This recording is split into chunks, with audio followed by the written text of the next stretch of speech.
Hi, இப்போ சூப்பரான ஒரு கேரட் கேக் பார்க்கலாமா? இதுக்காக 2 கப்பு துருவன கேரட் எடுத்துக்கிட்டேன், 1/4 கப்பு கருப்பு திராட்சை எடுத்துக்கிட்டேன். இப்போ 1 கப் சுகர் எடுத்து இதை கேரமலைஸ் பண்ணி எடுத்துடலாம். சுகர் கேரமலைஸ் ஆகிடுச்சு. இப்போ இதில் 1 கப்பு தண்ணி சேர்த்து நல்லா மிக்ஸ் பண்ணிக்கலாம்.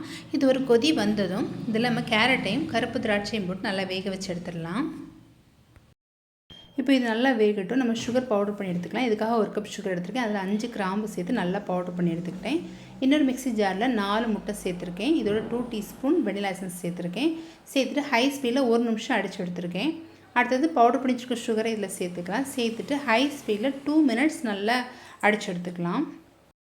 இப்போ இதில் 1/2 கப் சன்ஃப்ளவர் ஆயில் சேர்த்து ஒரு டைம் பல்ஸ் பண்ணி எடுத்துக்கலாம். இது நல்லா சூடாறினதுக்கப்புறம் நம்ம அடித்து வச்சுருக்கிற முட்டையை இதில் சேர்த்து நல்லா மிக்ஸ் பண்ணிக்கலாம். இது இப்போ நல்லா மிக்ஸ் ஆகிடுச்சு. இதில் 2 கப் மைதா, 2 teaspoon baking powder, 1/2 teaspoon baking soda, ஒரு பிஞ்சு சால்ட்டு சேர்த்து நல்லா மிக்ஸ் பண்ணிக்கலாம். நல்லா மிக்ஸ் பண்ண பேட்டரை கேக் டின்னுக்கு மாற்றிடலாம். கேக் டின்னுக்கு மாற்றிட்டு நல்லா டேப் பண்ணி விட்டுக்கணும். நல்லா டேப் பண்ணி விட்டுட்டு இப்போ இதில் டெக்கரேஷனுக்காக மேலே கொஞ்சம் கேரட் வந்து ஸ்ப்ரெட் பண்ணி விட்டுக்கலாம். அதுக்கப்புறம் கொஞ்சம் முந்திரி பருப்பும் மேலே அங்கங்கேயே வச்சிடலாம். பார்க்குறதுக்கு நல்லாயிருக்கும். இதை இப்போ 10 மினிட்ஸ் ப்ரீ ஹீட் பண்ணலாம். ஓடிஜியில் 45 மினிட்ஸ் பேக் பண்ணி எடுத்துடலாம். இப்போ நம்ம கேரட் கேக் சூப்பராக ரெடி ஆகிடுச்சு. பாருங்கள், ரொம்பவே சூப்பராக ரொம்பவே சாஃப்டாக இருக்குது.